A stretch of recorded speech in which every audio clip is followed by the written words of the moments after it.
Salut à tous et j'espère que vous allez bien. Alors je vous explique, hein. J'ai encore les yeux fermés, je suis en train de dormir, c'est juste que mon corps qui parle, non je plaisante. Je sais pas, je crois que j'ai la grippe, j'ai, je sais pas, la diarrhée, j'ai la totale je crois. Cheval de Troie, vache folle, j'ai la totale.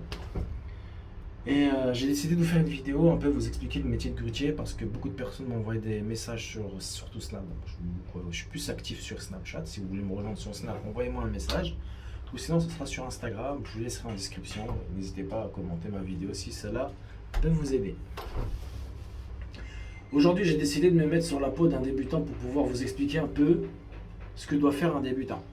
D'accord ? Tu arrives sur le chantier et tu sais pas quoi faire exactement parce que quand tu fais la formation, à certains centres de formation, on vous explique pas tout. Donc, moi, je me suis dit pourquoi pas m'engager et de faire avancer les choses. Je sais très bien qu'il y en a beaucoup parmi vous, vous allez me dire, mais Mehdi, récemment, tu avais fait une vidéo où tu as dit que tu allais arrêter le métier de grutier. C'est toujours en tête, je suis en train de tâter, je suis en train de rechercher un peu de gauche à droite. Je fais ce chantier-là et sûrement, si tout se passe bien, j'arrête le métier.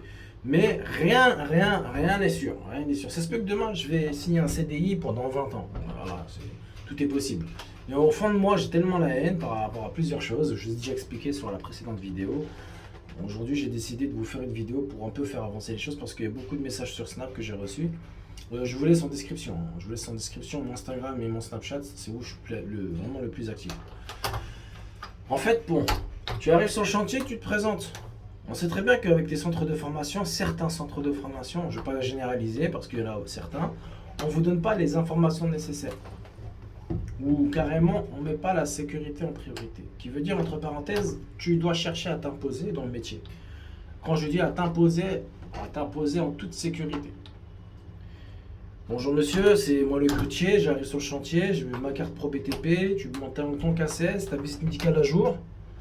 Que ce soit pour l'agence d'intérim ou pour la société, tu leur donnes les documents nécessaires. Il y a beaucoup de magouilles en ce moment dans le bâtiment. Il y a beaucoup de dingueries dans le sens où on privilégie vraiment le temps. Voilà, c'est vraiment le temps. C'est dans le sens où ils veulent faire avancer rapidement les choses à tel point qu'ils sont prêts à porter en bout de flèche 6 panneaux à la fois pour éviter de perdre du temps sur le chantier et de quitter à l'heure. Ça, c'est une dinguerie. Bon, la solution, elle est très simple. T'as une alarme, d'accord? T'as ton klaxon, tu klaxonnes, tu restes appuyé dessus pour faire du genre comme quoi c'est chargé. Ça sert à rien de dire ouais, ça passe, ça passe. Ça peut passer, bien évidemment. Peut-être que tu ne te rends pas compte, mais la fragilité de la grue, elle est lourde. Quand tu travailles avec des sociétés, des petites boîtes, c'est surtout avec eux qu'il faut faire gravement attention. Il faut faire très attention avec les petites boîtes parce qu'eux, ils sous-estiment la grue. Ils ne se rendent pas compte de la dinguerie. Bon, une fois que tu t'es présenté, tu parles avec ton chef, tu dis voilà, la durée du chantier, la pause, les horaires, les interdictions de survol, les interférences avec le talkie-walkie. N'hésite pas à parler avec lui. Les personnes avec qui tu es en communication sur le chantier, ça veut dire avec qui tu vas parler sur le talkie-walkie, pas forcément. Il y en a bien évidemment d'autres qui vont dire non, il n'y a pas de talkie-walkie, tu travailles avec tout le monde. Ok. Tu montes dans ta grue. Sauf qu'avant de monter dans ta grue, tu contrôles tout. Tu arrives sur ton chantier et tu commences à regarder le câble de terre. Si le câble de terre est bien enfoui sous terre, les contrepoids au pied de ta grue, les boulons. Alors, je suis en train de conduire la grue en même temps, alors j'essaie de gérer un peu. J'ai appelé le chef tout à l'heure, je lui dis que je précise d'avance, hein. Ne mets pas la pression, je suis malade, très malade. On m'a dit ok. Et une fois que tu as contrôlé le bas, tu contrôles aussi la bulle pour voir si la grue elle est bien stable. La bulle, c'est ce qui te permet en fait, c'est la mise à niveau de votre cabine, de votre grue. Savoir si la grue elle est bien droite ou légèrement inclinée sur le côté. Carrément, j'ai vu une photo et une vidéo qui tourne sur WhatsApp où tu as une grue avec les contrepoids sur le côté et que vraiment c'était du grand n'importe quoi. En tout cas, bravo pour la personne qui a pu filmer, ça a pu faire avancer les choses pour certains et certaines. Parce que quand on filme des dingueries pareilles, ça nous évite de faire la même erreur. Une fois que tu as fait ces étapes-là, dans le sens où tu as contrôlé ton contrepoids et tout ça, bien évidemment, hein, je précise d'avance, tes EPI. Moi, mes EPI, je les prends jamais dans ma cabine, je les laisse à l'extérieur de ma cabine. La cabine, elle est trop petite, c'est très encombrant, je ne peux pas laisser tout à l'intérieur. Ce qui veut dire, pour sortir, je vais vraiment galérer. Ensuite, une fois que tu vas contrôler tout ça, tu montes petit à petit dans ta cabine. Tu contrôles L'échelle, surtout l'échelle. Moi, pour moi, actuellement, c'est devenu l'échelle. Pourquoi l'échelle? Parce que des fois, tu te rends pas compte que quand tu arrives au bout d'échelle, quand tu commences à monter l'échelle, la première marche, eh ben, commence à se secouer. D'accord? Mais après, quand tu vas monter et que tu arrives au bout et que tu vas t'accrocher à la seconde échelle, et ben là, il y a moins que tu te dérapes. Ça veut dire dans le sens où tu glisses parce que c'est pas très bien accroché. Ou ça peut être en fin en fin d'échelle. Contrôler les boulons. Vraiment avoir l'œil au niveau des câbles. Là, je suis en train de déposer des escaliers. Parce qu'on va poser aujourd'hui des escaliers. J'essaie de gérer les deux en même temps, les mecs. Hein. Je vous le dis d'avance, il n'y a pas de oui, mais Mehdi, reste concentré. Non, toute ma vie, je suis concentré. Même quand j'ai eu la fièvre, la grippe ou je sais pas où. Alors attends, là, vu que j'ai pas de talkie-walkie, je regarde le chef. Ok, c'est bon, j'ai compris. Là, il m'a dit légèrement à droite, Mehdi. Ok. Je suis tombé sur un client. En fait, le chef, c'est un client. J'ai jamais vu ça de ma vie. C'est un client, c'est la première fois que ça m'arrive. Et il est super génial. Moi, franchement, j'apprécie. Ensuite, une fois que tu commences à contrôler ta tour,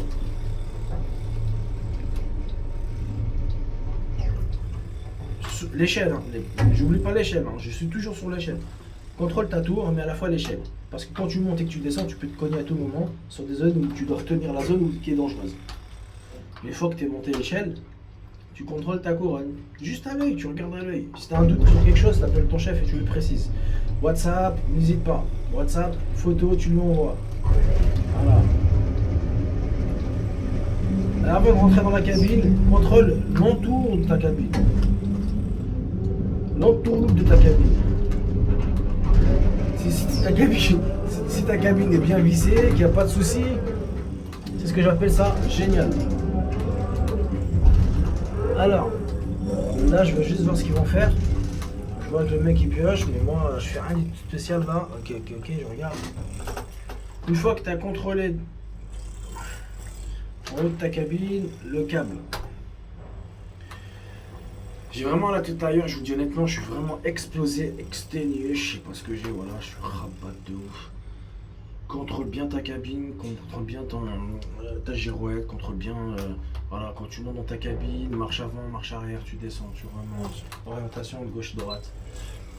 Tu contrôles ton chariot, tu regardes si les roues fonctionnent bien, si le moufle est bien.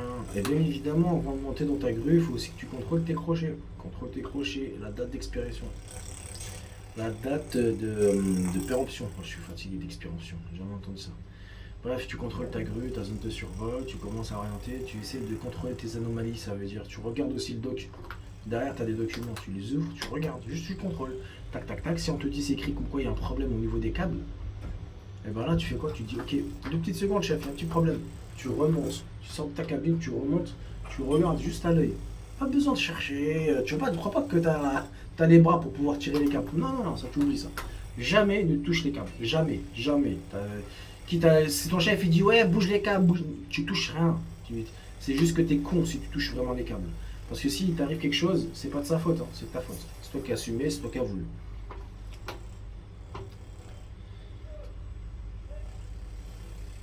Contrôle ton anémomètre. Une fois que tu as contrôlé l'anémomètre, les câbles, le chariot, le moufle, le moteur, les goupilles, du pied de ta grue jusqu'à ta cabine, tu contrôles toutes tes goupilles si elles sont tous bien fixées. Mais chez certains grutiers, des fois quand vous montez dans votre grue, vous avez dans votre cabine le numéro d'un technicien. S'il y a un moindre souci dans votre cabine, n'hésitez pas à contacter le technicien pour lui demander des informations ou des renseignements vis-à-vis de ce problème. S'il faut que je contrôle, si lui te demande de faire quelque chose, tu le fais pas. C'est pas ton travail. T'es grutier, je précise bien. Voilà. Et n'oubliez surtout pas, par contre, j'ai oublié de vous dire un truc. Dans votre contrat de travail, il est stipulé si vous êtes autorisé à conduire au montage et démontage de votre grue. Si c'est pas stipulé, tu le fais pas. C'est tout. Sinon, il doit rectifier ton contrat. C'est tout. Point sur la ligne. Une fois que ça c'est fait, tu commences à conduire. Tu regardes ce qu'il y a à faire. Bien évidemment, début et fin de chantier. Ça veut dire terrassement, beaucoup de terre, beaucoup de gravat. Beaucoup de bennes à gravat, début de chantier, les panneaux, le coulage. Des fois, tu peux monter jusqu'à 21 toupies. Non, je raconte 21 toupies. Moi, je suis monté maximum à 15 toupies. 15 ou 16, non, 16 toupies. On m'appelait à 7h du matin, il fallait que je vienne, jusqu'à 17, 18, 18h45. Alors, sans pause, hein, sans pause. J'ai facturé ça et j'ai pas eu pitié avec la pause. Et une fois que vous avez fait ça, il faut savoir aussi une chose. Vous faites votre travail. Et n'oubliez surtout pas qu'en bas, il te crie dessus. Tu ouvres les fenêtres en toute sérénité. D'accord? Tu fais comme moi, tu te dis voilà, moi c'est bon, j'ai réussi ma vie. Tu ouvres la fenêtre, j'ai joué au PMU, j'ai gagné 1 million d'euros, c'est juste pour me foutre de votre gueule. Calme-toi, pose-moi la question et je répondrai. C'est tout. Et là, bah, évidemment, ils sont énervés parce que, bien évidemment, c'est l'erreur du grutier parce qu'il ne sait pas attraper un ballon. Je le dis formellement, si tu vois que tu galères avec une grue, ne cherche pas midi à 14h. Cette grue-là, elle n'est pas faite pour toi. Je te dis honnêtement. T'as des mecs qui galèrent de ouf. Là, enfin, je vous explique. Je suis sur un chantier. Ils ont eu 5 grutiers. Je peux vous jurer que, wallah, ils ont eu 5 grutiers. Dans les 5 grutiers, je suis le sixième. Moi, j'ai pas commencé en début de chantier, hein. Ils ont fini le terrassement, ils ont commencé le coulage directement du sol. J'ai terminé la fin du coulage du sol et là, on a fait le sous-sol. Là, on a presque terminé le sous-sol. On attaque le rez-de-chaussée. Et je suis sixième. Et ouais, je pense qu'ils ont eu pour 4 mois. 4 mois, sur 4 mois, ils ont changé plusieurs grutiers. Là, j'ai signé un contrat avec la société, et je leur ai expliqué mes conditions, ils ont accepté, et ça se passe hyper bien. Ils ont dit franchement, sur les 5 grutiers, on va le garder. Je dis non, c'est mort, je lui dis. Moi, je reste pas. J'ai dit c'est mort, je peux pas rester. C'est bon, ça me casse les couilles. Il faut que je change un peu. Là, je passe mon permis VTC. Je recommande à tous les grutiers aussi, bien évidemment, ceux qui n'ont pas d'activité, pas d'emploi, c'est-à-dire ceux qui galèrent dans le métier de la construction en tant que conducteur de grue, de passer leur formation VTC. Alors vous allez sûrement me dire comment et quelles sont les opportunités. L'opportunité, elle est très simple. Tu vas sur le site, non, tu vas sur Google, tu tapes VTC 20 euros. C'est une offre qu'ils ont mis, mais ça peut durer comme ça peut automatiquement changer. Ils ont mis une offre exceptionnelle, c'est une formation qui coûte 20 euros. Cette formation, une fois que tu l'as passée, bah, tu as ta carte VTC. Et je vous le recommande formellement de la passer. Vous faites des économies, vous mettez de l'argent de côté, vous achetez votre véhicule, vous faites grutier, le soir vous faites VTC. Voilà. Donc, franchement, c'est une opportunité, je vous offre une opportunité de le faire si vous voulez le faire. Vous n'avez rien à perdre. Une fois que vous avez fait ça, si ça peut vous aider, bah, n'hésitez pas, je vous donnerai mon RIB pour me faire un virement de 1000 euros par mois. Voilà. Non, je plaisante. Je dis ça parce qu'il y a des mecs qui sont venus me voir et me disent ouais, à ce qui paraît, tu grattes les grutiers, tu leur donnes des postes et en échange, tu prends un billet. Alors je t'explique déjà, je vais juste vous dire un truc. Juste hier, il y a un mec, il m'a dit ouais, collègue, salut, j'espère que tu peux m'aider, j'ai besoin de toi. Je dis ouais, dis-moi, vas-y, explique. C'était sur Facebook. J'explique, il me dit ouais, voilà. Je suis à la recherche d'un poste en tant que grutier en Île-de-France. Est-ce que tu peux me proposer quelque chose? Je dis franchement, je suis pas venu pour ça. Si je peux t'aider dans le métier, oui, mais pour l'emploi, tu peux aller Pôle emploi. Va chez Pôle emploi, va chez Indeed. On m'a dit ah, t'es pas gentil. Pas gentil. Je lui dis t'es d'où? Je lui dis t'es d'où? Et en plus, le pire, c'est que j'insiste. Je lui dis t'es d'où? Il me dit quoi? Il me dit ouais, je suis d'Abidjan. J'ai entendu un Marocain, il est venu me voir, l'autre il est à Abidjan, l'autre un Tchad, je sais pas, il est sorti d'où. Là, j'ai vu de toutes couleurs. Après, pour les gens qui me disent, ouais, c'est quoi les profils exactement dans le métier de grutier? T'as de tout. Je suis tombé sur un expert comptable, je suis tombé sur un boucher, un gendarme, un militaire, j'ai vu quoi d'autre? Un pompier.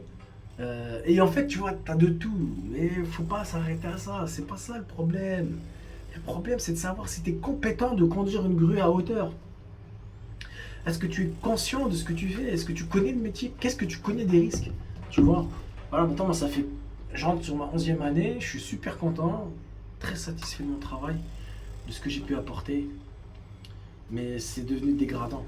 Dégradant de ouf. Dégradant de ouf, de ouf. De plus en plus de blagues, non déclarées. L'inspection de travail, ils passent que quand ils veulent. En fait, l'inspection du travail, je vous explique c'est quoi. L'inspection du travail, quand il y a plusieurs morts sur un chantier, même pas aller un mort sur un chantier, ils interviennent. Ouais, qu'est-ce qui s'est passé? Ok, on va contrôler le chantier. Fallait contrôler avant le chantier, mon chéri. Il faut pas faire ça maintenant. T'es en retard. Malheureusement, c'est le problème de la France. Regardez ce qui s'est passé en Turquie. Vous avez vu, c'est pas un truc de ouf. Ils ont pété le mec d'une construction d'un bâtiment parce que les poutres, ils étaient de 35 cm. L'épaisseur d'une poutre, 35 cm, mon pote. Tu t'imagines le bail? Alors qu'en vrai, c'était pas 35 cm. Hein. La demande était bien plus élevée que 35 cm. Je crois que c'était plus du double ou du triple, je sais pas. Bref, il y a eu trop de trafic dans le domaine de la construction en Turquie. Je vais pas pointer les Turcs, je vais pas vous pointer, je dis pas qu'ils sont tous pareils. Mais oui, bien évidemment, ils cherchent beaucoup l'argent. Que ce soit les Turcs, les Kurdes, les Portugais. Même si tu es au Portugal, tu leur mets un tremblement de terre, ça se peut qu'il va y avoir la même chose. Des enquêtes et tout ça qui vont approfondir le sujet, dire ouais, il y a des trucs chelous dans la construction. Et moi, si je peux faire avancer les choses et dire faut boycotter ces gens-là, faut combattre ces mecs qui profitent de l'argent sur le dos des Français ou des Turcs ou autres, autant le faire. Moi, ça m'écœure de voir ce bail-là. Bon, quand j'ai vu ça, ça m'a choqué. Honnêtement, voilà. Je vous ai expliqué mon point de vue dans le métier de la construction. Je veux faire avancer les choses. C'est pas facile. J'ai besoin des Français. J'ai besoin même pas forcément des Bapous, tout le. Marhaba. Tu viens, tu veux faire avancer les choses. Annonce. Inspection du travail. J'appelle à tous les gens. Quand vous voyez un mec qui veut faire que du kebab, tac, direct, tu sors ton téléphone, tu regardes la zone où tu habites dans le 92. Ok, inspection de travail, 92. Boum, tu contactes la personne, tu dis voilà, on fait que de me proposer du blague sur ce chantier-là. Je suis le 4e grutier et sur les 4 grutiers, on nous a tous proposé que du blague. Je veux que vous fassiez une inspection du travail, mais malheureusement, l'inspection du travail, il doit venir, de ce que j'ai compris, hein, un jour avant d'avertir. C'est-à-dire, il doit avertir pour venir, un jour avant. Et ça, c'est n'importe quoi. Ça, c'est une loi mais c'est pour soutenir le black, quoi, en fait. Voilà, c'est vraiment pour vous dire que c'est du grand n'importe quoi. J'ai entendu ça, je dis, mais bah, finalement, ça sert strictement à rien. En tout cas, bon, bref, ma vidéo était claire, nette et précise. Là, j'ai eu d'autres projets, peut-être à l'étranger. J'apprends l'anglais actuellement, c'est vraiment une galère. Un frère en Antonine, c'est cas où j'ai juste appris ça pour l'instant. J'ai des trucs en tête et j'espère que ça aboutira. Et pourquoi pas, je vous ferai une nouvelle vidéo en ce qui concerne mon projet. Qu'est-ce que je voulais dire d'autre? Tout mon soutien au peuple turc vis-à-vis de ce qui s'est passé. J'espère que les coupables seront donc finalement condamnés définitivement, même perpètes. Parce que là, il y a eu la vie des enfants, des femmes, des personnes âgées, des faibles. Et franchement, c'est inacceptable. Dans le monde arabe, on n'accepterait même pas ça. C'est même pas. C'est des chiens. C'est des gens qui sont courus derrière l'argent. Voilà. Mais sauf que malheureusement, ils connaissent pas Kemetadin Touden. Comme tu as fait, on te fait. Tu cherches l'argent et bah, tu auras ce que tu mériteras. Voilà. La roue, elle tourne. Le karma, il est fort. Faut juste accepter ce qu'on te donne. Voilà. Et les mecs qui taffent au black, faut aussi accepter ce qui va vous arriver. Voilà. C'est moi aussi, ça m'arrive. Ça m'est déjà arrivé à plusieurs reprises. Maintenant, je le regrette. Je te dis la vérité, je le regrette. Voilà. En tout cas, ma vidéo est bien claire. J'espère que les choses aboutiront à quelque chose de concret. Je vous laisserai en description mon Snap et mon Instagram. N'hésitez pas à vous abonner et à commenter ma vidéo. Ciao la famille.